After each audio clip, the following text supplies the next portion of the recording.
Hey guys, welcome to source point. आज हम लोग डिस्कस करने वाले हैं विजन आइज के करंट अफेयर्स जो कि हमारी नवंबर मंथ की है।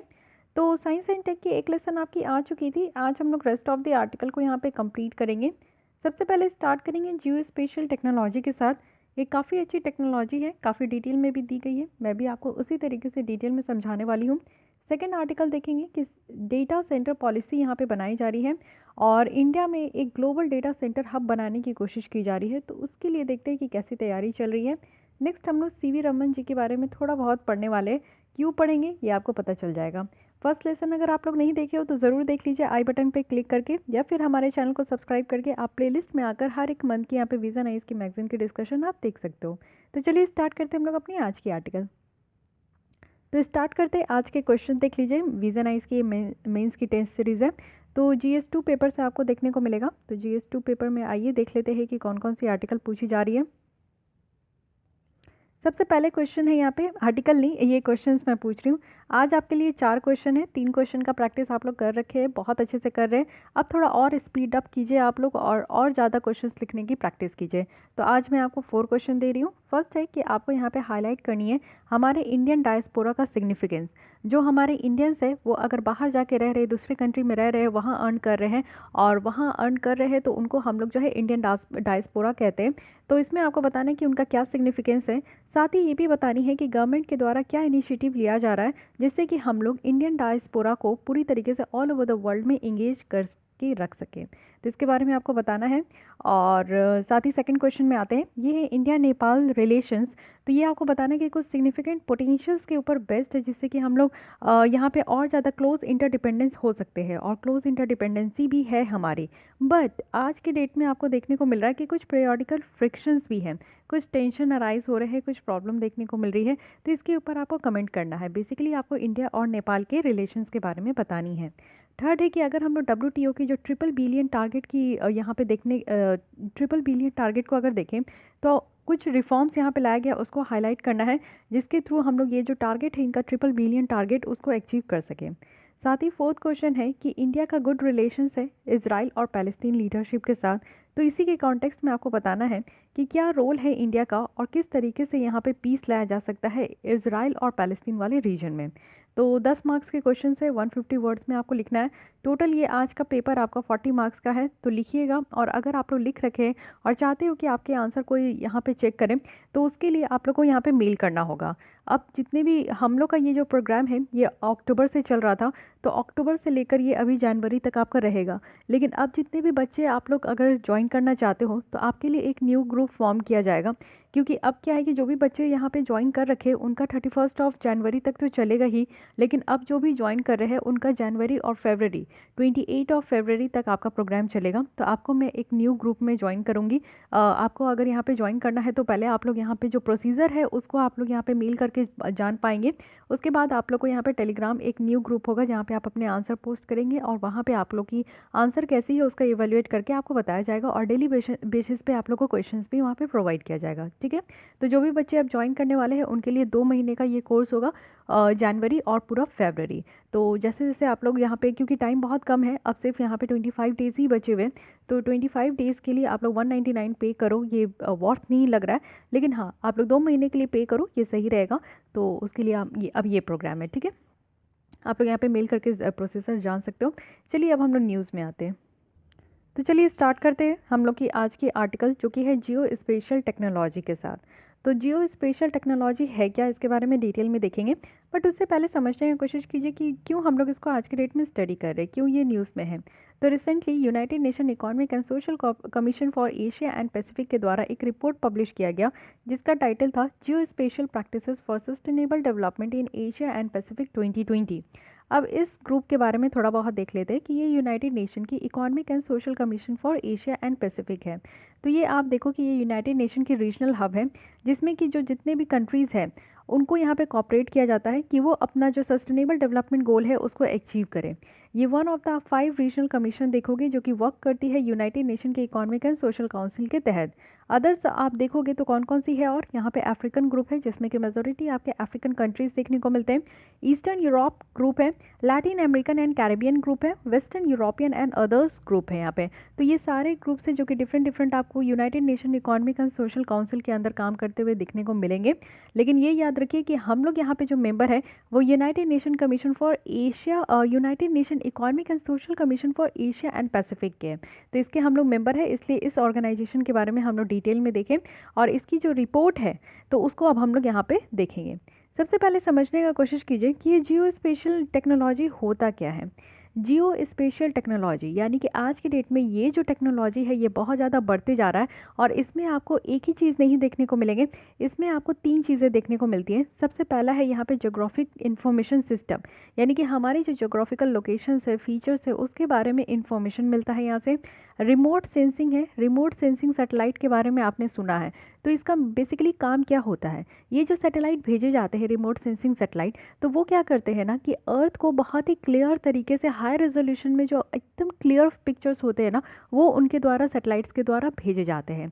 तो यहाँ पे रिमोट सेंसिंग कहने का मतलब है कि अर्थ को बहुत अच्छे तरीके से सेंस किया जाएगा। इट मीन्स कि कहाँ पे मिनरल्स है, कहाँ पे कोयले है, कहाँ पे डायमंड है, कहाँ पे गोल्ड है, सारे खदान जो है वो देखा जाता है। अर्थ के अंदर कहाँ कहाँ पे क्या क्या खनिज है, ये सारी चीज़ें देखने को मिलती है। और ये एक हमें तस्वीर के हिसाब से, इमेजेस के हिसाब से हमें उनका क्लैरिटी के थ्रू हमें पता चलता है कि हमारे अर्थ में और क्या क्या सामान है। सब सामान कहने का मतलब वही आप लोग समझ सकते हो कि कहाँ पे मिनरल्स, कहाँ पे नेचुरल गैसेस, ये सारी चीज़ें हमारे यहाँ उपलब्ध है कि नहीं। साथ ही जीपीएस भी इसके अंदर ही होता है, यानी कि ग्लोबल पोजीशनिंग सिस्टम है। जीपीएस के थ्रू आप लोग एक जगह से दूसरी जगह चले जाते हो, नेविगेशन में आपको हेल्प मिलता है। तो वैसे ही यहाँ पे नेविगेशन में हेल्प मिलेगा। इस टेक्नोलॉजी में नेविगेशन की भी ज़रूरत है, क्योंकि नेविगेशन के बिना आप कैसे समझ जाओगे कि इस जगह पे ही खनिज है, इस जगह पे ही आपका ऑयल है, इस जगह पे ही गैस है। तो वो चीज़ें नेविगेशन के थ्रू ही पता चलता है, इसलिए यहाँ पे जीपीएस है। साथ ही साथ आपको इमेजेस मिलेंगे रिमोट सेंसिंग के थ्रू, यानी कि सेंस किया जाएगा कि हाँ यहाँ पे ये सारे सामान हैं। साथ ही यहाँ पे जोग्राफिकल इन्फॉर्मेशन सिस्टम है, यानी कि अगर यहाँ पे पता चल जाता है कि हाँ खनिज है, तो उसका इन्फॉर्मेशन और उसके डेटा आपको प्रोवाइड किया जाएगा। तो उसके लिए एक सिस्टम है जिसको कि जोग्राफिक इन्फॉर्मेशन सिस्टम कहते हैं। तो जियो स्पेशल टेक्नोलॉजी के अंदर आपका 3 यहाँ पे कॉम्पोनेंट आ गया। एक तो जोग्राफिक इन्फॉर्मेशन सिस्टम है, second one is remote sensing and third one is GPS. ठीक है, इससे क्या होता है कि इससे हम लोग डेटा जो है वो एक्वायर कर सकते हैं। साथ ही साथ अर्थ को बहुत अच्छे तरीके से देख सकते हैं, उसको एनालाइज करने के लिए इस्तेमाल कर सकते हैं, विजुअलाइज कर सकते हैं। जियो स्पेशल टेक्नोलॉजीज़ में अगर हम लोग देखें तो इससे क्या होगा ना कि सेंट्रल को यहाँ पे इंफॉर्मेशन मिलेगा, और इन्फॉर्मेशन मैनेजमेंट भी बेटर तरीके से हमारे इंडिया में हो पाएगा। यानी कि इस तरीके की टेक्नोलॉजी का अगर एप्लीकेशन देखें तो इससे हमारे सोशल और जो नेशनल रेलिवेंस है ना, इसमें बहुत ज़्यादा देखने को मिलेगा। क्योंकि आप समझ ही रहे हो कि सोशल के पॉइंट ऑफ व्यू से भी, इकोनॉमिक पॉइंट ऑफ व्यू से भी बहुत ज़्यादा इंपॉर्टेंट ये टेक्नोलॉजी होने वाला है। बहुत सारे आप देखो ये कि जीआई बेस्ड इनिशिएटिव्स भी यहाँ पे लिया जा रहा है। जैसे कि हम लोग अगर देखें तो इतना आप लोगों को याद नहीं रखना है, लेकिन थोड़ा बहुत ध्यान में रखिए कि क्या क्या यहाँ पे जीआईएस बेस्ड है। यहाँ पे नेचुरल रिसोर्स इंफॉर्मेशन सिस्टम है, नेशनल स्पेशल डेटा इंफ्रास्ट्रक्चर है, नेशनल अर्बन इंफॉर्मेशन सिस्टम है। तो ये सब है जो कि इसके अंदर आपका जो चल रहा है, यानी कि जियोग्राफिक इंफॉर्मेशन सिस्टम जो है ना, इसमें क्या क्या इन्फॉर्मेशन मिलेगा। तो सबसे पहले हमारे नेचुरल रिसोर्सेज के बारे में मिलेगा कि कहाँ खनिज है वगैरह, उसको बेटर तरीके से मैनेज कर पाएंगे, प्लान कर पाएंगे। उसके बाद हमारे यहाँ जो है ना साइंस एंड टेक्नोलॉजी से रिलेटेड ये जो डिपार्टमेंट है वो यहाँ पे डेटा इंफ्रास्ट्रक्चर्स के लिए काम करेगी। साथ ही अर्बन डेवलपमेंट भी बेटर तरीके से हो पाएगा, क्योंकि हर एक कोने कोने का अगर आपको खबर रहेगा, हर एक देश के कोने कोने का ज़मीन का आपको पता होगा कि यहाँ की ज़मीन खाली है, यहाँ पे जो है ज़मीन इस तरीके से है, तो यहाँ पे डैम बनाना अच्छा होगा, यहाँ पे रोड बनाना अच्छा होगा, यहाँ पे हाईवे बनाना अच्छा होगा। तो आप लोग अभी क्या करते हैं कि जाकर उस साइट में जो है ना विजिट करके देखते हैं कि ठीक है ये ज़मीन कैसी है। लेकिन जस्ट इमेजिन कि आपको घर बैठे जो है सारा इमेजेस आपको प्रोवाइड कर दिया जाए, इवन पूरी माइन्यूट डिटेल आपको दे दिया जाए कि अच्छा ठीक है, आपको अगर गुजरात के किसी कोने में अगर आप सोच रहे हो कि डबल डेकर फ्लाईओवर बनाया जाए, तो फ्लाईओवर बनाने के लिए क्या वहाँ पे इंफ्रास्ट्रक्चर उस तरीके का है कि उसको क्रिएट किया जा सकता है, क्या वैसा है या फिर नहीं है इंफ्रास्ट्रक्चर, तो क्या कहाँ पे क्रिएट कर सकते हैं, कहाँ पे बेटर रहेगा, कहाँ पे ऐसा ज़्यादा से ज़्यादा लोड ले सकता है, हमारी रोड की इंफ्रास्ट्रक्चर कैसी है, और किस जगह पर बनाना बेटर रहेगा, कहाँ ज़्यादा ट्रैफिक होता है, कहाँ ज़्यादा कंजेशन देखने को मिलता है। तो ये सारी इन्फॉर्मेशन अगर आप लोग हैदराबाद में बैठे हो और यहाँ पर आपको सारी इन्फॉर्मेशन मिल जाती है गुजरात की, तो ये कितना बेटर मैटर होगा, होगा कि नहीं होगा। और साथ ही आपको जो है ना रियल टाइम इन्फॉर्मेशन भी मिलेगा। तो ये चीज़ आप समझिए कि इसके अंदर इतने सारे टेक्नोलॉजी ये इंक्लूड है। अब जियो स्पेशल टेक्नोलॉजी का अगर एप्लीकेशन देखें तो सबसे पहली बात है कि अगर आपको डेटा दे दिया जाता है, इन्फॉर्मेशन दे दिया जाता है, जैसे आप लोग देखते हो कि हर साल बिहार में जो है वो बाढ़ आते हैं, तो हर साल बाढ़ बाढ़ आते, नॉर्थ बिहार जो है वो पूरी तरीके से डूब जाता है, आसाम में भी देखने को मिलता है कि हर साल बाढ़ आते। तो ये जो फ्लड होता है इसका क्या रीज़न है, किस तरीके से ये फ्लड आ रहा है, और बेटर तरीके से अगर सारा इन्फॉर्मेशन आपको मिल जाता है, रीज़न वगैरह सबको सब कुछ पता होता है, बट प्रॉब्लम ये होती है कि लोग वहाँ काम नहीं करते, मैनेज सही से तरीके से नहीं करते। हर एक साल अगर कुछ ऐसा हो रहा है, हर एक साल आपकी प्रीलिम्स होती है और हर एक साल आप प्रीलिम्स में फेल कर रहे हो, इट मीन्स है कि आप कुछ भी नया ट्राई नहीं कर रहे हो। जो लास्ट ईयर आप प्रीलिम्स जिस तरीके से जितनी तैयारी में देने गए थे, जो स्ट्रैटेजी लेकर गए थे, वो इस बार भी आप दे रहे हो, कुछ एक स्ट्रॉन्ग स्ट्रैटेजी नहीं बना रहे हो, अपने ऊपर इम्प्लीमेंट नहीं कर रहे हो, अपने आप को उस तरीके से झोंक नहीं रहे हो, इन द सेंस कि आप ज़्यादा मेहनत नहीं कर रहे हो। आपको पता होना चाहिए कि आपका वीक एरिया क्या है, आप बेसिक बुक नहीं पढ़ रहे हो, प्रैक्टिस नहीं कर रहे हो क्वेश्चंस का, ज़्यादा से ज़्यादा टेस्ट नहीं लगा रहे हो, तो ये सारी ड्रॉबैक है। तो वही चीज़ है कि अगर साल में हर एक साल अगर फ्लड आ रही है बिहार में, आसाम में, तो वो रीज़न तो पता है कि क्या क्यों आ रही है, लेकिन उसको मैनेज भी तो करना होगा, टैकल भी तो करना होगा ना। तो ये एक छोटा सा एग्जांपल दे रही हूँ जिससे आप समझो कि अगर हम लोग जियो स्पेशल टेक्नोलॉजी का इस्तेमाल करते हैं तो हर एक कोने कोने का खबर हो जाएगा, हर एक चीज़ की डिटेल हमें हमें इन्फॉर्मेशन होगी। तो इससे हम क्या कर पाएंगे ना कि बैठे बैठाए जो है हम बेटर तरीके से यहाँ पर डिसीज़न कर सकते हैं। ज़रूरत नहीं है कि वो सारे बाढ़ग्रस्त जितने भी डिस्ट्रिक्ट है उसको जाकर देखने का, कहाँ से पानी आ रही है, तेराई रीजन ऑफ हिमालय है, जिसके वजह से आप देखते हो कि नेपाल से सीधे जो है ना, नेपाल से सीधे बिहार में पानी आ जाता है। तो इस तरीके से हिमालय के फुट हिल्स में आपको बिहार देखने को मिलता है, और तेराई रीजन के कारण जो है बहुत ज़्यादा पानी जो है डायरेक्ट हमारे बिहार में आ जाता है। तो इसीलिए यहाँ पे ये प्रॉब्लम देखने को मिलता है। तो क्या होगा कि जाके देखने का ज़रूरत नहीं है कि हाँ पानी कहाँ से आता है, कैसे आता है। कोशी रिवर भी है जो कि अपना कोर्स हमेशा बदलते रहती है। So these are some reasons, but यहाँ पे क्या होगा कि घर बैठे आपको पता चल जाएगा, तो डिसीजन मेकिंग में ये काफ़ी हेल्पफुल हो पाएगा। साथ ही disaster risk reduction and resilience करने में भी, वही चीज़ मैं बता रही हूँ। अभी मैं फ्लड का बताई, अब यहाँ पे साइक्लोन का दिया गया। जैसे कि साइक्लोन फैनी आया था, जो कि सबसे ज़्यादा सीवियरेस्ट साइक्लोन कहा गया था बे ऑफ बंगाल में, और इसके कारण आप जानते हो कि साइक्लोन फैनी, क्योंकि ये बहुत ही ज़्यादा रेयर एंड रेयरेस्ट साइक्लोन था, जो कि ऐसा कभी बहुत सालों के बाद देखने को मिलता है, और इससे काफ़ी लोग अफेक्ट भी हुए थे। बे ऑफ बंगाल में आया था, जो कि उड़ीसा वेस्ट बंगाल वाले कोस्ट में ये हिट किया था। इसमें बहुत ज़्यादा डिफरेंट चीज़ें देखने को मिली थी। इसका टाइम ड्यूरेशन, जब साइक्लोन आने का टाइम होता है उससे ये अलग आया था। इसकी जो भी साइक्लोन है अगर वो लैंड से टकरा जाती है तो उसकी स्पीड कम हो जाती है, लेकिन फैनी का ऐसा नहीं हुआ। लैंड में टकराने के बाद भी उड़ीसा में बहुत ज़्यादा तबाही किया था। साथ ही साथ आप देखोगे कि इस मेनली आपको देखने को मिलेगा कि कोई भी साइक्लोन जो है वो 5 से 7 दिन तक उसका असर रहता है, या फिर वो खुद 2 से 3 दिन आपको देखने को मिलता है। लेकिन ये फैनी आपका खींच गया था 7 दिन तक भी, तो बहुत ज़्यादा लोगों को अफेक्ट भी किया। तो ये क्या था कि बहुत सारा डिफरेंट नेचर ये लेकर आया था साइक्लोन, तो इसके बारे में किसी को पता नहीं था। लेकिन अगर जियो स्पेशल टेक्नोलॉजी हम लोग अपनाते हैं तो हमें पहले ही अनुमान हो जाएगा। हम लोग वहाँ पर सारी जो है चीज़ें देख पाएंगे, एनालाइज कर पाएंगे, रिमोट सेंसिंग के थ्रू जो है सेंस कर पाएंगे कि हाँ यहाँ पे जो है साइक्लोन उत्पन्न होने की संभावना है, कितने तीव्रता से ये साइक्लोन आ रहा है, क्योंकि जितने तीव्रता से ये ऊपर उठता है वैसे ही ये तीव्रता आपको देखने को मिलेगा ही। तो इसकी जो इंटेंसिटी होती है उसको हम लोग देख सकेंगे। काफ़ी इन्फॉर्मेशन के कारण जो है हम लोग यहाँ पे क्या होगा कि काफ़ी अर्ली वार्निंग सिस्टम भी मिल पाएगा वहाँ के रहने वाले लोगों को। तो बेटर तरीके से हम लोग जो डिजास्टर से रिस्क हो रहा है उसको हम लोग कम कर पाएंगे। रिमोट सेंसिंग सेटेलाइट वगैरह भी है, जैसे कि आप देखते हो कि कार्टोसैट सीरीज़ भेजा गया है। तो कार्टोसैट सीरीज़ जो भेजा जाता है वो रिमोट सेंसिंग सेटेलाइट होती है। ओशन सैट भी भेजा जाता है, और इसके अलावा अर्थ ऑब्जर्वेशन सेटेलाइट होती है, जैसे कार्टोसैट 1-2 है, रिसोर्स सैट 1-2 है। तो ये सारे क्या होते हैं ना कि अर्थ को ऑब्जर्व करते हैं, और रिमोट सेंसिंग क्या होता है कि सेंस करके बता देता है कि हाँ इस जगह पे कोयले है, इस जगह पे आपका डायमंड है वगैरह, ये सारी चीज़ें। तो इससे आपका ये भी मैपिंग करने में भी काफ़ी हेल्पफुल हो पाएगा। सोशल डेवलपमेंट में अगर देखें तो उड़ीसा में आप देखो कि हाई रेजोल्यूशन जो मैप है वो यहाँ पे ड्रोन इमेज के थ्रू जो है प्रोड्यूस किया गया था, जिससे कि यहाँ पे जितने भी स्लम ड्वेलर्स है ना, स्लम ड्वेलर्स है जो कि झुग्गी झोपड़ियों में रहते हैं, तो उनको थोड़ा थोड़ा ज़मीन जो है वो प्रोवाइड किया गया था, और इससे हमारा जो स्लम का पॉपुलेशन है वो यहाँ पे घट गया। उड़ीसा की बात बताई जा रही कि 2011 में जो वहाँ के स्लम की पॉपुलेशन थी वो 23% थी, लेकिन यही चीज़ें घट के 2020 में कितना हो गया, तो मात्र 3% तक हो गया। ठीक है, 3.7 है, 4% आप मान सकते हो। तो ये चीज़ें आप देख सकते हो कि जब हाई रिजोल्यूशन इमेजेस आपको कहीं का भी मिलता है तो आपको बेटर क्लैरिटी हो पाती है। ठीक है, आप लोग देखो कि जो आप लोग फ़ोटो लेते हो, सेल्फी लेते हो, तो सेल्फी में तो आपकी जो अगर फेस में कोई दाग धब्बे, लड़कियों के पिंपल्स वगैरह, डार्क सर्किल भी है तो नहीं पता चलता है। लेकिन वही आप बैक कैमरा से लो और रिजोल्यूशन अगर क्लियर रहे तो आप जो है ना जितना जूम करोगे ना उतना आपको पता चल जाएगा कि अच्छा इसके तो डार्क सर्किल भी है, अच्छा यहाँ पे पिंपल्स भी है, यहाँ पे दाग वग भी है। तो क्या होता है ना कि जितना ज़्यादा हाई रेजोल्यूशन होता है उतना ज़्यादा पिक्चर क्लियर होते हैं, और जितना ज़्यादा पिक्चर क्लियर होते हैं उतना आपका कॉन्सेप्ट भी क्लियर होता है कि हाँ ये लड़की इतनी ज़्यादा चिकनी नहीं है, ये लड़की की स्किन इतनी ज़्यादा ग्लोई नहीं है, ये सब जो है ना यहाँ पे दिख रहा है, यानी कि फ़ोटोज़ में दिख जाता है कि नहीं। तो वही चीज़ें आप समझ सकते हो, इसको आप लोग अर्थ के रिस्पेक्टिव में समझिएगा। इन एग्रीकल्चर में क्या होता है कि सैटेलाइट बेस्ड फिशिंग होती है, एग्रीकल्चर सही होता है, बेटर तरीके से क्रॉप की क्या कंडीशन उसको मॉनिटर कर सकते हैं और मॉडलिंग भी कर सकते हैं, इंश्योरेंस को भी मॉनिटर कर सकते हैं, ये सारी चीज़ों में हम लोग यूज़ कर सकते हैं।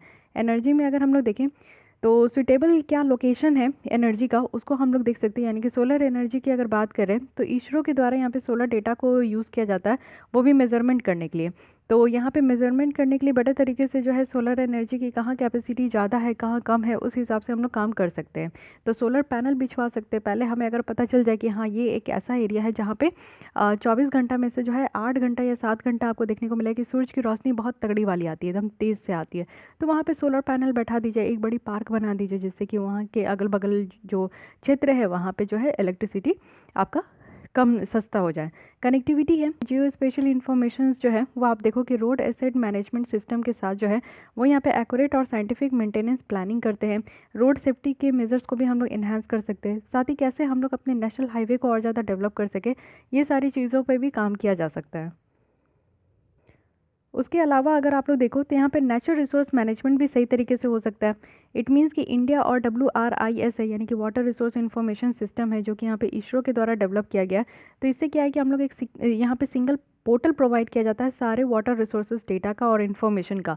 तो कहाँ कहाँ पे कितने पानी है, कहाँ कहाँ पे ग्राउंड लेवल वाटर जो है आपका कम हो गया है, लेवल से भी कम है, कहाँ कहाँ पे जो पानी वाटर स्कार्सिटी होने वाली है, तो ये जो इन्फॉर्मेशन है वो एक्यूरेट यहाँ पे मिल पाएगा।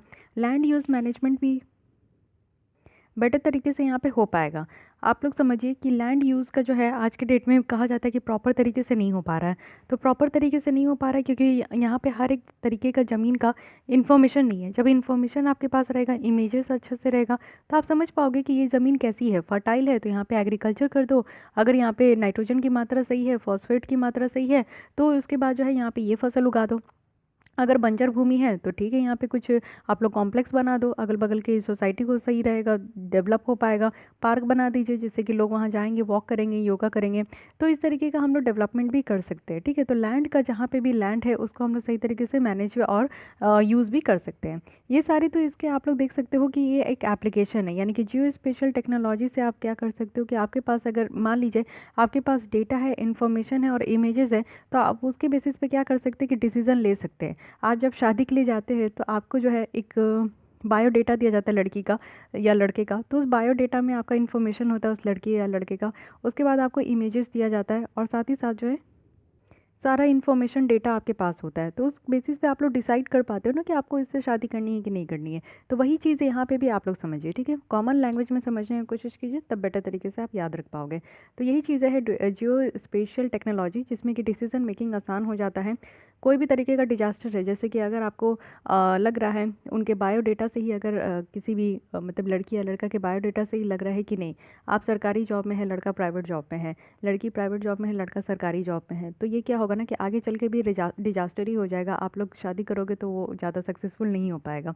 दूर दूर रहने का क्या मतलब होता है, लॉन्ग डिस्टेंस रिलेशनशिप होता है, लॉन्ग डिस्टेंस मैरिज लाइफ थोड़ी होती है।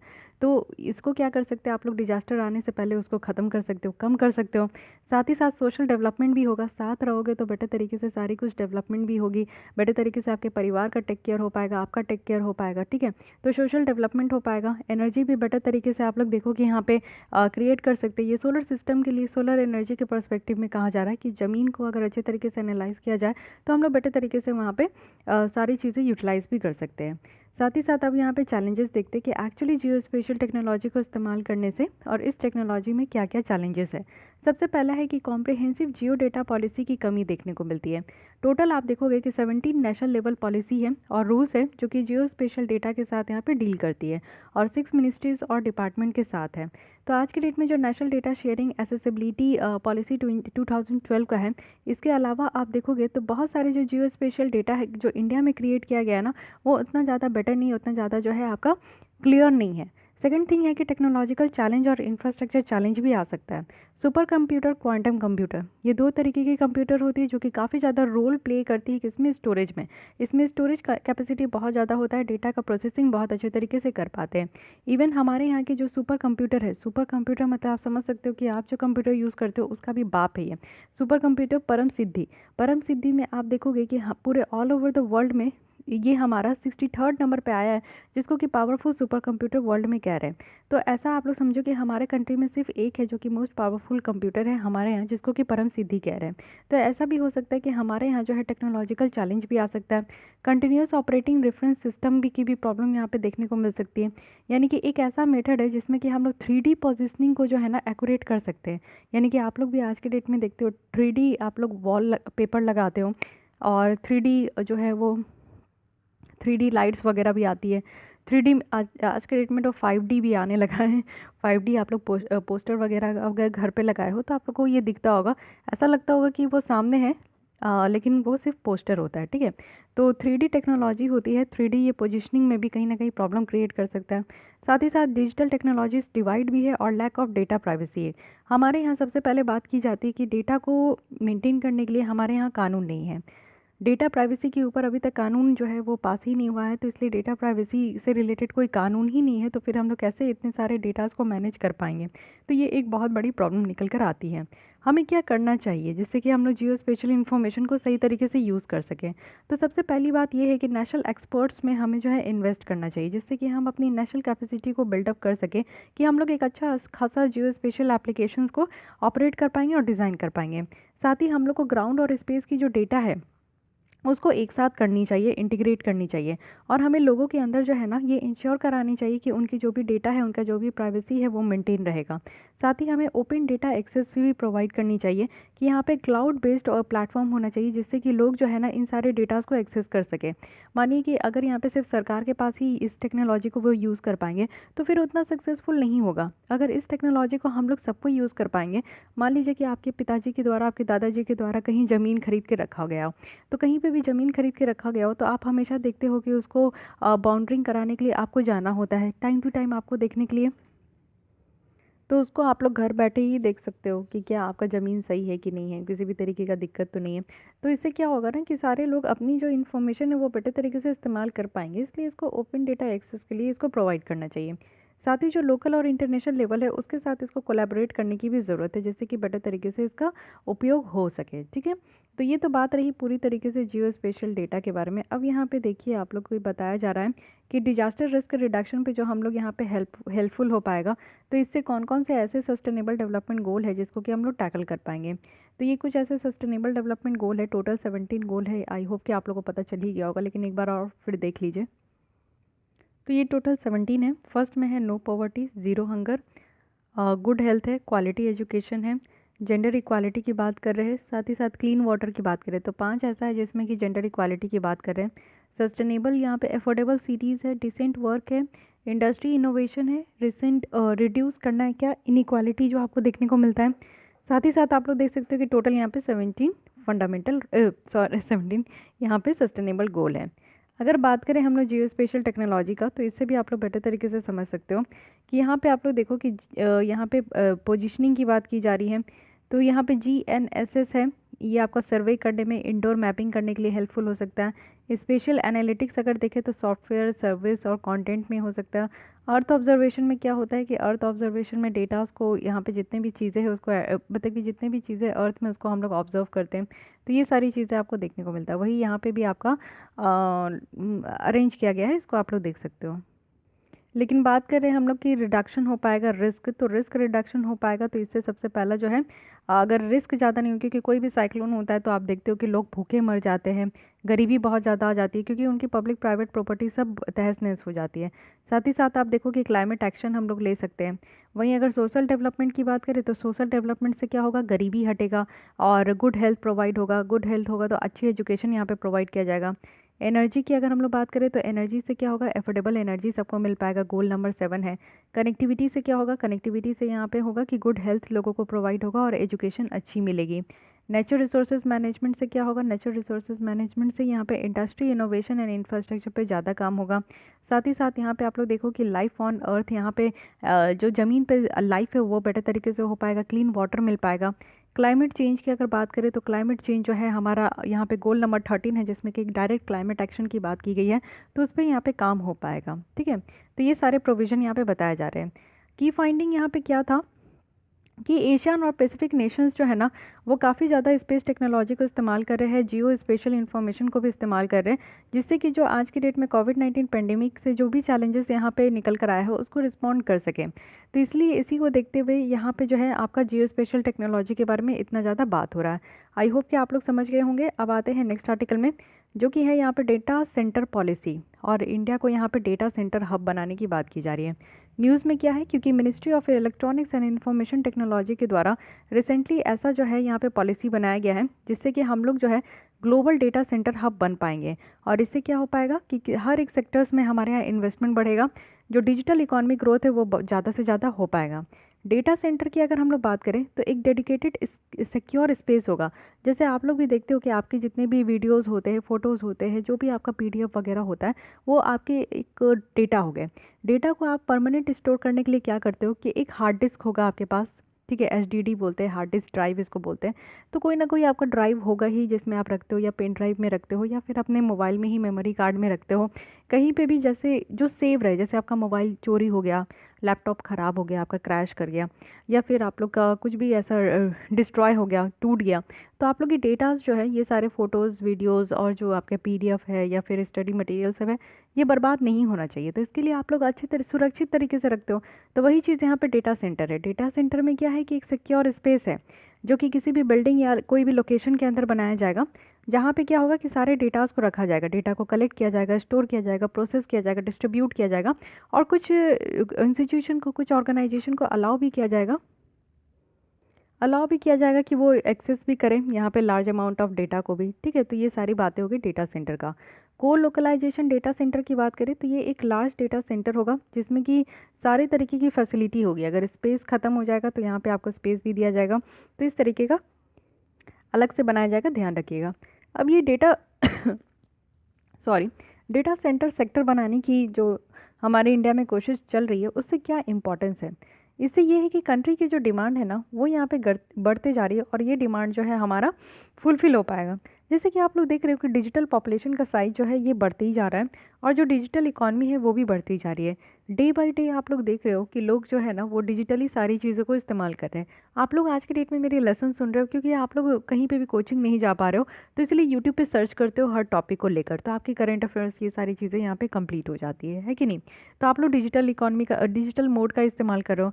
साथ ही साथ आपको कुछ भी परचेज़ करना होता है, शॉपिंग करना हो, जैसे कि आपको कुछ भी चीज़ें, घर की चीज़ें शॉपिंग करना हो, अपनी ज़रूरतमंद की चीज़ें शॉपिंग करनी हो, कपड़े लत्ते कुछ भी, तो इवन बुक्स भी शॉपिंग करना हो, तो आप ऑनलाइन शॉपिंग करते हो, दुकान नहीं जाते हो, है कि नहीं। कोरोना वायरस को देखते हुए आप लोग जो है संपर्क में ना, इसलिए ये सारा काम करते हो। तो इससे क्या हो रहा है कि डिजिटल जो यहाँ पे यूज़ है वो यहाँ पे बढ़ते जा रहा है। अब इतना ज़्यादा आप लोग जो है ना, हर एक दिन या फिर हर एक महीने आप लोग देखते हो कि ट्रांजैक्शन करते ही हो। किसी को पैसे देने और लेने हैं, घर से आपके पैसे आ रहे हैं, या फिर आप किसी को पैसे देते हो, या फिर जो है आपका कहीं पे भी कुछ भी शॉपिंग करते हो उसमें ऑनलाइन ट्रांजैक्शन कर रहे हो, तो इसमें आप लोग देखो कि ह्यूज डेटा जनरेट होता है। तो आप जितना करते हो उसी से समझ सकते हो कि सारे लोग भी कितना ज़्यादा यहाँ पे ह्यूज डेटा जनरेट करते होंगे। तो इस तरीके के ह्यूज जो डेटा बनता है ना, डेटा इतना ज़्यादा क्रिएट होता है, उसको हम लोग एक अलग तरीके के स्टोरेज में रखते हैं, जिसको कि क्लाउड कंप्यूटिंग कहते हैं। क्लाउड कंप्यूटिंग आप लोग देखे होंगे कि आप लोग के भी मोबाइल में होता है, या फिर आप लोग के लैपटॉप या कुछ भी आप लोग यूज़ करते हो, एक क्लाउड कंप्यूटिंग आज के डेट में देता है। इट मीन्स कि ये एक्स्ट्रा स्टोरेज है, यानी कि यहाँ पे एक्स्ट्रा स्टोरेज प्रोवाइड किया जाता है कि आप अपने डेटाज को यहाँ पे पुट कर सकते हो, तो इसलिए क्लाउड कंप्यूटिंग का हम लोग यूज़ करते हैं। इसके अलावा आपको एज कंप्यूटिंग भी देखने को मिलेगा, ये बहुत ज़्यादा फास्ट होता है क्लाउड कंप्यूटिंग के कंपैरिजन में। क्लाउड कंप्यूटिंग में जो डेटा ट्रांसफ़र होता है ना, it may takes 2 to 3 minute time, but in edge computing ये आपका तुरंत एकदम से जो है ना डायरेक्ट ये आपका जो है ट्रांसफ़र हो जाता है डेटा। तो एज कंप्यूटिंग है, तो इसी में आप हम लोग जो है ना यहाँ पे जो आज के डेट में इतना डिमांड बढ़ते जा रहा है उसको हम लोग फुलफ़िल कर सकते हैं। साथ ही डेटा सॉवरेनिटी को भी मेंटेन कर सकते हैं। जैसे आप देखे होंगे कि 2018 में एक केस निकल कर आया था कि डेटा कैम्ब्रिज को, एनालिटिका कैम्ब्रिज को फेसबुक ने अपना डेटा जो है वो सेंड कर दिया। अब आप सभी का फेसबुक में प्रोफाइल होगा, ना जाने आप लोग कितने फ़ोटोज़ पोस्ट किए होंगे, क्या क्या चीज़ें पोस्ट किए होंगे, वो सारी डेटा कहाँ जाके सेव हो जाता है, फेसबुक के, जो कि हमारे कंट्री में नहीं है, वो आउटसाइड द कंट्री है। तो हमारी डेटा, पर्सनल डेटा, हमारे कंट्री के लोगों का डेटा जो है वो हमारी कंट्री से बाहर जाके सेव हो रहा है। ये तो कहीं से भी जस्टिस वाली बात नहीं हो गई, ठीक है। तो आप लोग सोचो कि हमारी जो डेटा बाहर यहाँ पे सेव हो रही है, तो हम तो उसके डेटा सॉवरेनिटी कहलाए नहीं। डेटा सॉवरेनिटी कौन कहलाए, यूएस कहलाए, क्योंकि वहाँ पे जो है सारे डेटा को सेव किया जा रहा है। और data is a big oil आज की डेट में, इसको किसी भी तरीके से यूज़ कर सकते हो। तो डेटा का इस्तेमाल करके ही, डेटा का यूज़ करके ही, डेटा को बेच के ही आज के डेट में बहुत सारी कंपनी जो है मालामाल हो गई है। तो अगर हमारे कंट्री में इस तरीके से डेटा सेंटर बनाया जाएगा तो ऑब्वियस है कि आज की डेट में जो हम लोग इतने धड़ल्ले से इस्तेमाल करते हैं सारे व्हाट्सएप, फेसबुक, इंस्टाग्राम, सारी चीज़ें, तो हमारी डेटा इंडिया में ही स्टोर हो, कहीं बाहर ना जाए, तो बेटर एक डेटा सॉवरेनिटी भी बन सकता है। हाई ग्रोथ पोटेंशियल है इंडिया में, ऐसा माना जा रहा है कि 2024 तक हमारा यहाँ पे $4 बिलियन तक का यहाँ पे जो है रिच हो जाएगा डेटा सेंटर मार्केट का, और एक बहुत अच्छा रोल प्ले कर पाएंगे जिसमें कि जॉब क्रिएशन भी होगा, फॉरेन इन्वेस्टमेंट भी आएगा और हमारे कंट्री की इकॉनमी भी ग्रोथ होगी। तो इसलिए पोटेंशियल है, अनुमान लगाया जा रहा है कि 3-4 सालों में हमारी कंपनी की, सॉरी हमारी इकॉनमी की ग्रोथ बहुत अच्छी होगी। तो इसलिए भी ये काफ़ी इंपॉर्टेंट है। साथ ही डिजिटल सर्विस जो है ना अदर सेक्टर में भी प्रोवाइड किया जाएगा। डेटा सेंटर सर्विस प्रोवाइडर की अगर हम लोग ग्रोथ देखें तो इसको हम लोग और ज़्यादा बढ़ा सकते हैं, और ज़्यादा यहाँ पे सर्विस प्रोवाइड कर सकते हैं, जैसे कि डेटा को सही तरीके से मैनेज करना, साइबर सिक्योरिटी, जैसे आज की डेट में आप देखते हो कि साइबर सिक्योरिटी प्रॉब्लम हो रही है, बिग डेटा, डेटा इतना सारा हो चुका है कि इसको बिग डेटा कहा जा रहा है, डेटा एनालिटिक्स है। तो ये सारी चीज़ों को भी जो है ना हम लोग अपने कंट्रीज़ में और ज़्यादा तरीके से यहाँ पे प्रोवाइड कर सकते हैं। तो इम्पॉर्टेंस यही है, यानी कि जो हमारी डिमांड यहाँ पे लोगों की बढ़ रही है उसको फुलफिल कर पाएंगे, डेटा सॉवरेनिटी होंगे और हाई ग्रोथ पोटेंशियल है, तो उस हिसाब से हम लोग अपने डेटा को संभाल पाएंगे और साथ ही साथ डिजिटल सर्विस भी प्रोवाइड कर पाएंगे। क्या क्या फैक्टर्स यहाँ पे इंक्लूड है जिससे कि हम लोग ग्रोथ को यहाँ पे अनेबल कर सकते हैं डेटा सेंटर में, यानी कि कौन कौन सी ऐसी चीज़ है। सबसे पहला है कि बहुत ज़्यादा डेटा कंजप्शंस का जो ग्रोथ है वो बहुत तेज़ी से बढ़ रहा है। पर कैपिटा डेटा कंजप्शंस की अगर बात करें तो ये एस्टिमेट लगाया जा रहा है कि 2.4 गीगाबाइट से ये बढ़ के जो है ना 14 गीगाबाइट हो जाएगा, यानी कि 14 जीबी तक ये बढ़ सकता है डेटा कंजप्शन 2022 में। क्यों? क्योंकि कुछ चीज़ें आप लोग देख सकते हो कि high speed data connectivity provide किया जा रहा है। अभी तो 4G है तो इतना ज़्यादा हम लोग यूज़ करते हैं, ऊपर से जियो का जियो की आभारी हूँ हर कोई आभारी है कि इतना फ्री में इस्तेमाल करने के लिए दिया गया, तो हम लोग काफ़ी इस्तेमाल करने लगे। 5G आ जाएगा तो और ज़्यादा स्पीड होगा तो और लोग यहाँ पे इस्तेमाल करेंगे। साथ ही साथ ई कॉमर्स का इतना ज़्यादा बढ़ जाना जिसके कारण हम लोग को बाहर जाने की ज़रूरत ही नहीं है, सारी चीज़ें वही लोग घर में ला कर दे देते हैं। डिजिटल इंटरटेनमेंट हो पाना, यानी कि मूवी बाहर जाके नहीं देखना, आप घर पे ही OTT प्लेटफॉर्म हम लोग देख लेते हैं। फिनटेक है, डिजिटल एजुकेशन है, तो ये सारी चीज़ें हम लोग को कौन प्रोवाइड कर रहा है, इंटरनेट प्रोवाइड कर रहा है, और इसके कारण क्या हो रहा है, डेटा कंजप्शन हो रहा है, हम लोग डेटा को जो है खाते जा रहे हैं। तो ये जो डेटा खाने का कैपेसिटी और बढ़ेगा क्योंकि हमारे यहाँ मोबाइल की जो कंजप्शन है वो भी बढ़ती है, यानी कि मोबाइल जो यूज़र्स है हमारे यहाँ वो बहुत ज़्यादा बढ़ गए हैं। तो इसीलिए अभी जो है डेटा कंजप्शंस भी और ज़्यादा बढ़ेगा ही। तो ये कुछ एक ऐसे यहाँ पे फैक्टर्स है जिसके कारण हमें जो है अपने कंट्री में डेटा सेंटर बनानी चाहिए। सेकंड है कि डिजिटाइजेशन इनिशिएटिव। आपको पता है कि जब मोदी आए थे तो डिजिटल इंडिया बोलते हुए आए थे। अब डिजिटल इंडिया बोलते हुए आए हैं, उसके साथ साथ उन्होंने बहुत काम किया। अभी तो नया वो क्या बोल रहे थे, डिजिटल हेल्थ मिशन बोल रहे थे। इसके पहले वो स्मार्ट सिटी बनाने की बात कर रहे थे, साथ ही साथ ई गवर्नेंस ड्राइव की बात कर रहे हैं। तो आप लोग समझ सकते हो कि अब PM मोदी जी भी चाहते हैं ना कि हम लोग सारी चीज़ें डिजिटली यूज़ करें, कैशलेस इकॉनमी उनको चाहिए। तो यानी कि बेटा आप लोगों को जेब में जो है ना पैसे लेकर घूमने की ज़रूरत नहीं है, मोबाइल लेकर घूमो और हर जगह जो है जो बारकोड होते हैं, यूपीआई स्कैन करो और पेमेंट कर दो। तो भीम यूपीआई भी गवर्नमेंट के द्वारा ही लाया गया है, तो उसको इस्तेमाल करने के लिए वो लोग कहते हैं। तो यहाँ पे कैशलेस इकॉनमी चाहते हैं हमारे पीएम मोदी जी, तो उनके सपने को साकार कौन करेगा? हम जैसे युवा ही करेंगे, क्योंकि हमारे लिए वो बेहतरीन कर रहे हैं सारी चीज़ें। तो याद रखिएगा, कुछ स्टेट ऐसे जैसे महाराष्ट्र, तेलंगाना और तमिलनाडु है, जिनके द्वारा काफ़ी इंसेंटिव्स भी प्रोवाइड किया जाता है डेटा सेंटर कंपनीज़ को, कि वो चाहते हैं कि उनके जो डेटा है वो जैसे महाराष्ट्र है, तो महाराष्ट्र के जितने भी लोग हैं उनका डेटा कहीं और नहीं होना चाहिए, गुजरात में नहीं होना चाहिए, हैदराबाद में नहीं होना चाहिए। तो वो लोग अपना जो है डेटा सेंटर बनाने की बात करते हैं, और उसके लिए एक्स्ट्रा इंसेंटिव्स भी देते हैं। इंसेंटिव्स मतलब क्या? आप पैसा देते हैं कि आप लोग पैसे लीजिए और इसी के बेसिस पे आप लोग बनाइए। अपकमिंग ट्रेंड आप लोग देख रहे हो, 5G आने वाला है, क्लाउड बेस्ड कंप्यूटिंग होने वाली है, आर्टिफिशियल इंटेलिजेंस की हम लोग बात करते हैं, बिग डेटा एनालिटिक्स है, इंटरनेट ऑफ थिंग्स है। एक समय ऐसा आएगा जब आप लोग जो है अपने मोबाइल से ही फ्रीज ऑन करोगे, अपने मोबाइल से ही एसी ऑन करोगे, अपने मोबाइल से ही आज की डेट में टीवी वगैरह तो ऑन करते ही हो। तो ये क्या होगा ना कि इंटरनेट ऑफ थिंग्स है, यानी कि डिजिटल जो गैजेट है ना वो आपस में ही वो कनेक्ट हो पाएंगे। तो गैजेट आपस में ही कनेक्ट होकर कम्युनिकेट करेंगे, तो वो चीज़ें आने वाली है। तो उसके लिए तो आपको और ज़्यादा जो है डिजिटल चीज़ों की ज़रूरत होगी। तो अपकमिंग ट्रेंड ऐसा ऐसा है जिसके कारण जो है हमारे यहाँ जो डेटा कंजप्शन है वो और बढ़ेगा, इसीलिए डेटा सेंटर बनाने की बात की जा रही है। डेटा लोकलाइजेशन का भी नॉर्म्स आया था, जैसे कि पर्सनल डेटा प्रोटेक्शन बिल है 2019 का, और ई कॉमर्स पॉलिसी को भी यहाँ पे ड्राफ्ट किया जा रहा है, जिससे कि कहा जा रहा है कि जो क्रिटिकल डेटा का स्टोरेज है ना वो हमारे कंट्री में ही होना चाहिए। कुछ और फैक्टर भी है, जैसे कि कुछ टेक्नोलॉजी को यहाँ पे एसएमई के द्वारा हायर एडॉप्शंस देखा गया, यानी कि जो स्मॉल मीडियम इंटरप्राइजेस है वो भी टेक्नोलॉजी का काफ़ी इस्तेमाल कर रहे हैं। बहुत सारे स्टार्टअप इकोसिस्टम भी है जो कि यहाँ पे ई कॉमर्स सेक्टर्स में बढ़ते ही जा रहे हैं। आप लोग देखोगे छोटे छोटे ऐसे बहुत सारे ई कॉमर्स ऐप्स जो है निकलते रहते हैं, जैसे कैश करो ऐप है, आई डोंट नो, उसके थ्रू आप जाकर अगर परचेज़ करते हो तो आपको कैशबैक मिलता है, ह्यूज कैशबैक मिलता है। साथ ही साथ आप लोग देखते हो कि मीशो का एक बहुत आप लोग देख रहे होंगे कि मीशो रीसेलर जो है वो ऐप है, जिसमें कि आप लोग जो है सेल कर सकते हो, कमा सकते हो। तो ये सारे क्या छोटे छोटे आप लोग देखोगे कि स्टार्टअप ई कॉमर्स सेक्टर्स है, ई कॉमर्स स्टार्टअप्स है, जहाँ पे वो लोग छोटा छोटा काम कर रहे हैं, तो वो लोग भी टेक्नोलॉजी का बहुत ज़्यादा इस्तेमाल कर रहे हैं। तो इसीलिए यहाँ पे ये कहा गया है कि ये सारे कुछ फैक्टर्स है जिसके कारण जो डेटा सेंटर बनाने की बात की गई है वो हमारे कंट्री में होना चाहिए। लेकिन हाँ, सारी चीज़ें तो इतनी आप लोग देखते हो कि केक वॉक होता नहीं है, कहीं ना कहीं प्रॉब्लम होती है, चैलेंजेस आर एवरीवेयर। तो यहाँ पे क्या चैलेंजेस है कि ये जो पावर सप्लाई है वो एक्सटेंसिव और अनस्टेबल भी हो सकता है, यानी कि इंटरनेट का जो आपको सप्लाई देखने को मिलता है वो कहीं ना कहीं अनइंटरप्टेड भी हो सकता है। क्लीन और कॉस्ट इफेक्टिव इलेक्ट्रिसिटी जो है एक हर्डल बन सकता है डेटा सेंटर के लिए, क्योंकि आप समझ सकते हो कि इतना ज़्यादा डेटा को स्टोर कर पाना ऑनलाइन, उसके लिए उस तरीके का आपका इंटरनेट कनेक्टिविटी भी होना चाहिए, उस तरीके का इलेक्ट्रिसिटी सप्लाई भी देना होगा। हमारे यहाँ की जो डिस्कॉम कंपनी है वो तो रोती ही रहती है, वो तो काफ़ी घाटे में जा चुकी है। तो फिर आप लोग समझ सकते हो कि उस तरीके का इलेक्ट्रिसिटी प्रोवाइड करना क्या ऐसा हो पाएगा? कहीं ना कहीं प्रॉब्लम ज़रूर देखने को मिलेगा।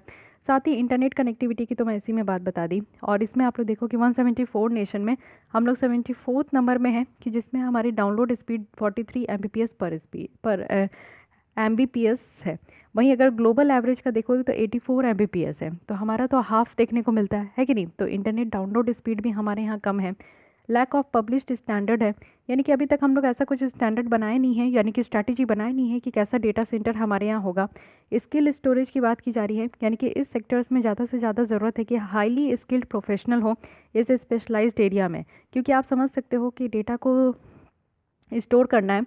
कूलिंग की भी बात की जाती है, पावर सिक्योरिटी की भी बात की जाती है, नेटवर्क की भी बात की जाती है, जो कि आज की डेट में इतना अच्छा खासा फैसिलिटी हमारे कंट्री में प्रोवाइड नहीं किया जा रहा है। कॉस्टली रियल इस्टेट आपको देखने को मिलेगा, यानी कि जो रियल इस्टेट आप कुछ सिटीज़ में देख लो, मुंबई चेन्नई में, तो काफ़ी ज़्यादा कॉस्टली होते हैं। हाई इन्वेस्टमेंट की भी ज़रूरत है, पैसे की ज़रूरत है, तभी तो यहाँ पे हम लोग जो है बेटर तरीके से डेटा सेंटर बना के उसको क्रिएट करके उसको इम्प्लीमेंट कर पाएंगे।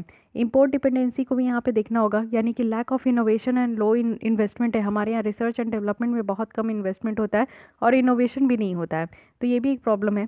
की फीचर्स देखते हैं कि जो अब तो हम लोग देख लिए सारी चीज़ें, advantages disadvantages and what are the challenges, but अब देखते हैं कि जो डेटा सेंटर यहाँ पे पॉलिसी बनाया गया है उसमें क्या क्या यहाँ पे फीचर्स रखा गया है। सबसे पहला है कि यहाँ पे बताया जा रहा है कि इंफ्रास्ट्रक्चर स्टेटस प्रोवाइड किया जाएगा, वो भी डेटा सेंटर सेक्टर को, जिससे कि लॉन्ग टर्म इंस्टीट्यूशनल क्रेडिट में काफ़ी हेल्पफुल हो पाएगा। क्लियरेंस को सिंप्लीफाइड किया जाएगा, एक सिंगल विंडो क्लियरेंस होगा जहाँ पे आपको सारी चीज़ों की, यानी कि डेटा सेंटर बनाना है हर एक स्टेट में, तो उनको यहाँ पे जो है एक ही जगह जाकर सारा काम बन जाएगा।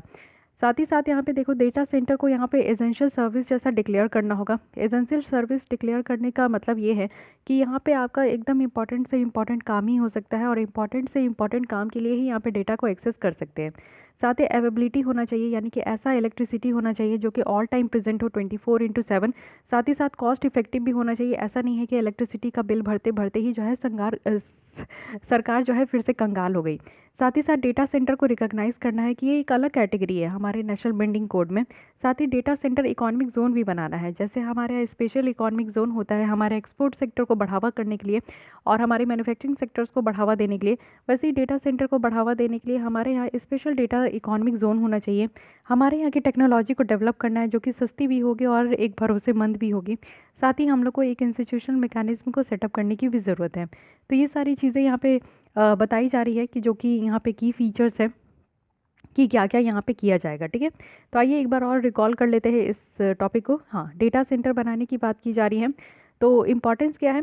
सबसे पहला है कि आज की डेट में जो हमारा डिमांड बढ़ते जा रहा है उसको फुलफिल कर पाएंगे, डेटा सॉवरेनिटी हो पाएंगे, कह पाएंगे शान से कि हाँ भाई हमारी डेटा तो हमारे कंट्री में है की फ़र्क पड़ेगा, जब मन करेगा तब डिलीट कर सकते हैं, इस तरीके का शान रहेगा। हमारे यहाँ पोटेंशियल भी ऐसे ही है कि आगे आने वाले दिनों में हमारे यहाँ डेटा बहुत जनरेट होगा, तो इसीलिए हम लोग को ज़रूरत है, काफ़ी हेल्पफुल हो पाएगा अगर हमारे यहाँ का डेटा सेंटर सेक्टर होगा। साथ ही डिजिटल सर्विस हम लोग और भी फील्ड में जो प्रोवाइड कर रहे हैं तो वो लोग भी आराम से यूज़ करेंगे कि कोई बात नहीं, हमारा डेटा तो हमारे कंट्री में है, कहाँ क्या जाएगा। क्या क्या फैक्टर्स है जिसके कारण हम लोग आज की डेट में डेटा सेंटर बनाने का सोच रहे हैं। तो सबसे पहला है कि डेटा कंजप्शंस में बहुत ज़्यादा ग्रोथ हो रहा है। डिजिटाइजेशन स्कीम जो है सरकार के द्वारा एक के बाद एक फेंका जा रहा है। साथ ही ट्रेंड भी आप देख सकते हो कि बहुत ज़्यादा जो है अपकमिंग ट्रेंड जो है वो टेक्नोलॉजी बेस्ड ही है, तो डेटा तो बढ़ेगा ही बढ़ेगा। डेटा लोकलाइजेशन की भी बात की जाती है, हमारे यहाँ एक कानून आने वाला है। कुछ और भी फैक्टर है, छोटे छोटे ई कॉमर्स जो स्टार्टअप कंपनीज है वो निकल कर आ रहे हैं, तो वो और एडिशनल डेटाज को जो है वो जनरेट कर रहे हैं जिसके कारण हमारे ऊपर भार निकल कर आ रहा है। तो ये सारे फैक्टर्स है जिसके कारण जो है ज़रूरत पड़ रहा है, लोग सोच रहे हैं, सरकार सोच रही है कि हाँ अभी हमें जो है डेटा सेंटर बना लेना चाहिए। क्या क्या चैलेंजेस है? चैलेंजेस यही है कि हमारे यहाँ जो पावर कट है वो बहुत फ्रिक्वेंटली होता है। कुछ जाए या ना जाए इलेक्ट्रिसिटी डेली जाती है, तो ये वाली बात है कि इलेक्ट्रिसिटी अच्छा खासा प्रोवाइड करना एक बड़ा चैलेंज है। साथ ही पब्लिश्ड स्टैंडर्ड एक अच्छा नहीं बनाया गया है, इंटरनेट कनेक्टिविटी हमारे यहाँ उतना अच्छा नहीं है और स्किल शॉर्टेज है। इस तरीके से डेटा सेंटर को मैनेज करना, डेटा सेंटर के बारे में समझना, ये हमारे बच्चों में जो है इस तरीके का स्किल दिया ही नहीं गया है।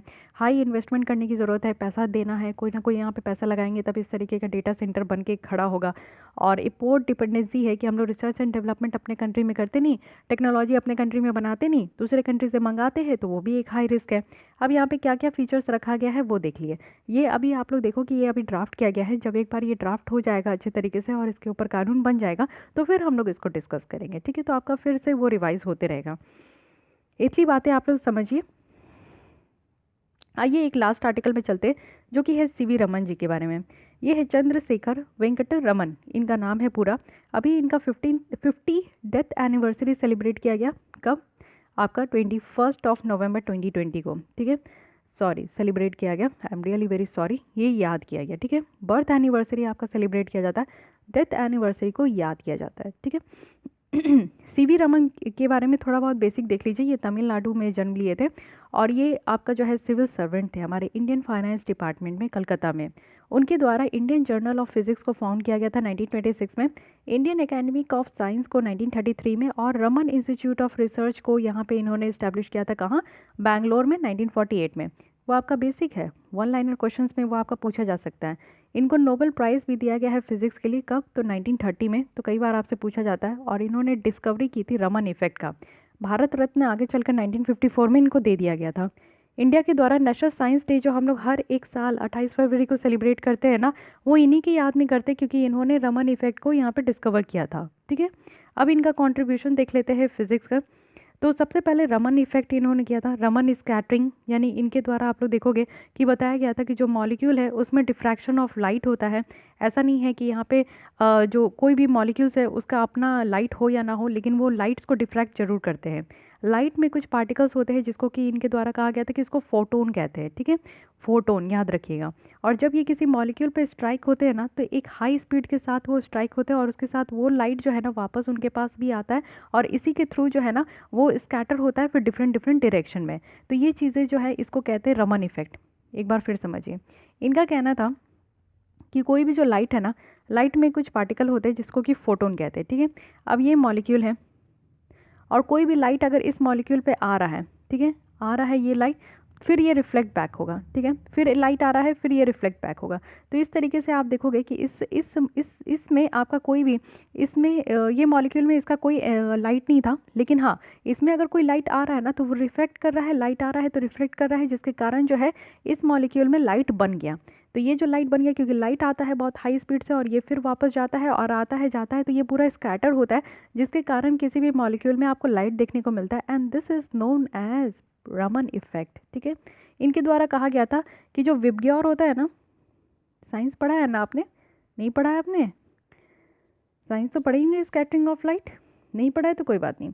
ये विबग्योर है, इसे याद कर लीजिए, इसमें आपको आसान हो जाएगा ये समझने में कि जो रेनबो फॉर्म होता है ना, तो उसमें कितने कलर होते हैं? 7 कलर होते हैं। और 7 कलर कौन कौन होते हैं? यही होते हैं, ये वॉयलेट है, ये इंडिगो है, ये आपका ब्लू है, ग्रीन है, येलो है, ऑरेंज है, रेड है, ठीक है। सबसे कॉर्नर में कौन है? तो वॉयलेट है और रेड है।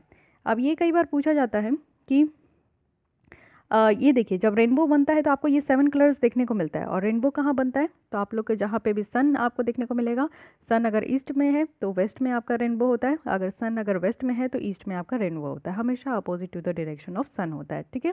तो ये विबग्योर है। विबग्योर में ये बताया गया है इनके द्वारा कि जो ब्लू लाइट है ना वो सबसे ज़्यादा स्कैटर करती है, और ये इतना ज़्यादा स्कैटर करती है जिसके कारण हमें आसमान जो है ब्लू देखने को मिलता है। हालांकि आप देखोगे तो आसमान में ये सब कलर है। जब सनसेट होता है तो आपने ध्यान दिया होगा कि थोड़ा येलोइश कलर दिखता है, थोड़ा ऑरेंजिश दिखता है, थोड़ा रेडिश दिखता है। वही सेम कलर आपको सनसेट के टाइम में भी दिखता है। अगर आप लोग गुजरात में रहते हो या गुजरात कभी घूमने गए हो अहमदाबाद वाले रीजन में, दमन दीव वाले रीजन में, तो आपको सनसेट बहुत क्लोज देखने को मिलता है वहाँ पे। तो जो सनसेट होता है ना उस समय भी आपको जो है ना ये रेड, ऑरेंज, येलो, ये कलर आपको बहुत ज़्यादा देखने को मिलेगा। लेकिन अभी आप लोग कभी भी सुबह उठ के देखो तो आपको जो वाइट देखने को मिलता है या फिर आपको ब्लूइश कलर में देखने को मिलता है, तो ये इसलिए दिखता है क्योंकि ये सबसे ज़्यादा जो है ना ये स्कैटर करता है, ठीक है। ये कहा गया था इनके द्वारा। साथ ही साथ येलो और जो रेड कलर है ना वो सबसे कम स्कैटर करता है। ये चीज़ें ध्यान रखिएगा कि विबग्योर में आपका यहाँ पे रेड और येलो कलर जो है ना वो बहुत ज़्यादा स्कैटर करता है। ये बहुत ज़्यादा स्कैटर करने का क्या मतलब होता है? स्कैटर करने का मतलब होता है कि जैसे आप लोग अगर बंद रूम में हो, ठीक है, एक कॉमन सा वाइट लाइट अगर आपने जला दिया, तो वाइट लाइट अगर आप लोग ब्लू लाइट एक कॉर्नर से अगर आप जैसे ब्लू लाइट अगर यहाँ पे आप दोगे ना इस कॉर्नर से, तो ये पूरे रूम में आपको ब्लू लाइट दिखने को मिलेगा। वहीं अगर आप रेड लाइट या येलो लाइट दोगे ना तो रेड लाइट और येलो लाइट यहीं बेचारा फंस के रह जाएगा, ये पूरे रूम में स्कैटर ही नहीं होगा। आपको खाली एक ही जगह ये रेड लाइट और येलो लाइट यहीं तक दिखेगा, इसके आगे आपको दिखेगा ही नहीं, समझ गए। इसलिए जब सनसेट होता है तो उस समय आपको क्या दिखता है? वहीं पे आपको रेड देखने को मिलता है, येलो देखने को मिलता है। पूरे आसमान में कभी रेड येलो देखे? दिखा है तो बता दीजिए तो नहीं दिखा होगा। तो वही चीज़ है कि पूरे आसमान में नहीं, ये एक बेचारा कॉर्नर में छोटू सा चिपका रहता है। तो इनके द्वारा यही बताया गया है, रमन जी के द्वारा, कि ब्लू लाइट बहुत ज़्यादा स्कैटर करता है जिसकी वजह से हमें स्काई ब्लू दिखता है, रेड और येलो बहुत कम करता है, ठीक है। साथ ही रमन स्पेक्ट्रोस्कोपी भी है, यानी कि इसको इसलिए इस्तेमाल करते हैं ना कि अगर आप कोई भी तरीके की केमिकल बॉन्डिंग में अगर फ्रिक्वेंसी में आपको वाइब्रेशन में चेंज देखने को मिल रहा है, या फिर आपको बेटर तरीके से समझना है कि किसी स्ट्रक्चर का कंपोजिशन क्या है, इसमें क्या क्या चीज़ें मिली हुई है, तो वो आप स्पेक्ट्रोस्कोपी के थ्रू समझ सकते हैं। इसको बहुत फील्ड में इस्तेमाल भी किया जाता है। जैसे आप लोग देखो कि जहाँ पे भी आपको इमेजेस की ज़रूरत है, यानी कि उसको इमेजिंग करने की ज़रूरत है, फ़ोटो देखने की ज़रूरत है, केमिकल एनालिसिस करना है, माइक्रोस्कोप में देखना है, तो फिर आप रमन स्पेक्ट्रोस्कोपी से देख सकते हो। इसमें पूरा इन्फॉर्मेशन आपको बहुत ही आसानी से और बहुत ही जल्दी प्रोवाइड किया जाता है। साथ ही साथ आप लोग केमिकल कंपोजिशन का कैरेक्टरिस्टिक यहाँ पे देख सकते हो, और किसी भी सैंपल को स्ट्रक्चर भी कर सकते हो कि क्या वो सॉलिड है, लिक्विड है, गैस है, जेल है, क्या है, ठीक है। रमन स्पेक्ट्रोस्कोपी की बात करें तो इसको जो है मैन्युफैक्चरिंग प्रोसेस में भी मॉनिटर किया जाता है, पेट्रोकेमिकल और फार्मास्यूटिकल इंडस्ट्रीज़ में, जहाँ पे मेडिसिन वगैरह आपका बनता है। साथ ही साथ इसको मेडिकेशन में भी यूटिलाइज़ किया जाता है, जिससे कि जो लिविंग सेल होते हैं, टिश्यूज़ होते हैं, उन पे रिसर्च करने के लिए जो है ना स्पेक्ट्रोस्कोपी का काफ़ी ज़्यादा इस्तेमाल होता है। और साथ ही साथ आज की डेट में जो आप कैंसर देख रहे हो, जो कि बहुत तेज़ी से बढ़ते जा रहा है कैंसर बीमारी, तो इसका भी डिटेक्ट करने में स्पेक्ट्रोस्कोपी का इस्तेमाल होता है, ठीक है। स्कैटरिंग बाय ओशन, इनके द्वारा एक प्रिज्म यूज़ किया गया था। I am very